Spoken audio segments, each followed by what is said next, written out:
Hello and welcome to day 52. We are in Numbers chapters 8 and 9 and Acts chapter 28.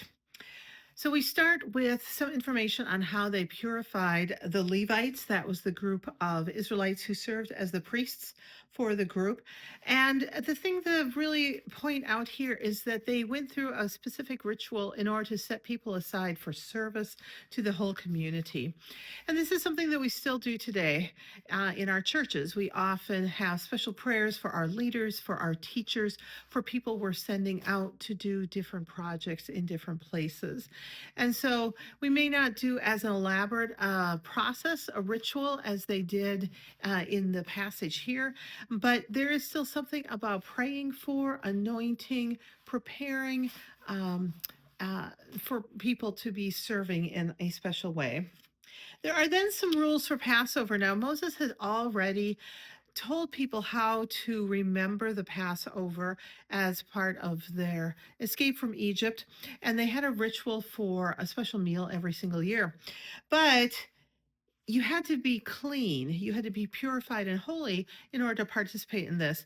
And sometimes someone would pass away, and you would need to touch their body, touch a corpse, which would make you ritually unclean or impure. And so you were not part of the Passover. And so, or maybe you were traveling and you couldn't be purified in the correct ways. And so this is pointing out that you can still do the Passover.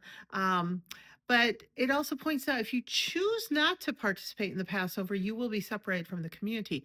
The Passover ritual each year is not just a time to remember what God had done, but it was also a time to connect to God and connect to community. And so they're expanding the people who can participate here so more people can be involved.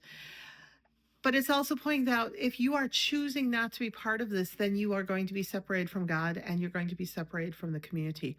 I think that resonates with us even today because we still have a choice. Are we connecting to God in a specific intentional way in our daily lives, in our annual spiritual rhythm of life? Or are we choosing to be distracted to go and spend our time doing something else? And there are consequences in our spiritual life and in our relationships for those choices.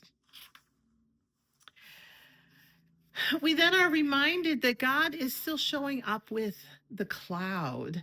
So there is a tabernacle, the tent of meeting, the tent of dwelling, and it is a place for the people to gather to be in God's presence. But people can still see where God is because God's cloud is still over the tent. And where the cloud was also the indication of where the people should be. So when God decided it was time to move on, God's cloud would start moving and they would pack everything up and they would move with the cloud. If the cloud stayed in one place, they would put up the tent of meeting or the tabernacle there and they would camp there and they would stay there. Now, I think there are a number of us who are like, okay, I would really like it if God would show up as a cloud today, where we could see where God is, where we could follow God very clearly. And wouldn't that be nice and convenient to have?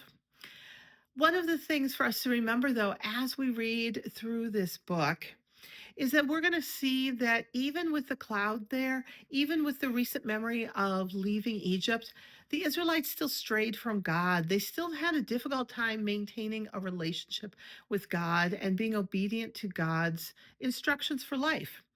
And so while we may want to have spectacular miracles in our life, we may want to have visual and auditory signals from God on a regular basis.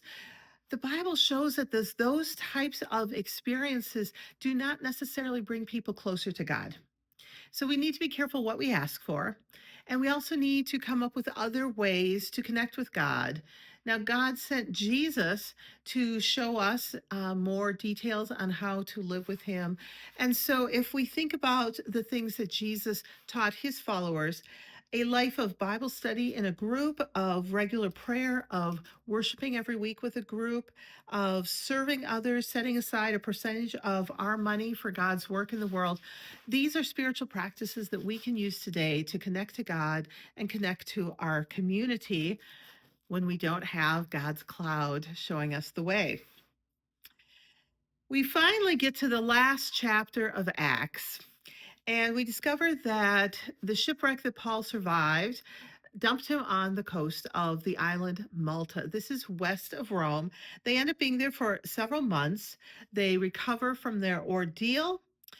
However, Paul is bit by a poisonous snake at one point and does not die. So there are multiple times in Acts that we see where Paul has been attacked in such a way that he was expected to die and he didn't.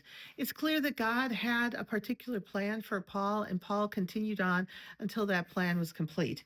He finally manages to get back to Rome, and he's basically under house arrest. There is no final finale to Acts. It just kind of ends. We hear that he's hanging out there for 2 years, continuing to tell people about Jesus and encourage people to grow in their relationship with Jesus and in their faith. But it doesn't resolve the entire story of Paul like we would like. But I do think that it is true to its its desire to share the story of how the apostles shared the story of Jesus with all the people that they came across.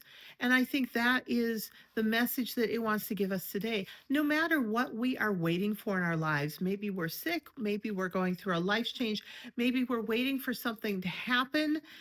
Paul still took those opportunities to serve God and to share his faith with others, to encourage others, to equip others to be able to go and share their faith. And so I think that is a big thing for us to take from the reading today as we finish Acts, is that no matter what's going on in our life, we have an opportunity to bring hope and grace from Jesus to the people around us. Have a super day. We'll see you next time.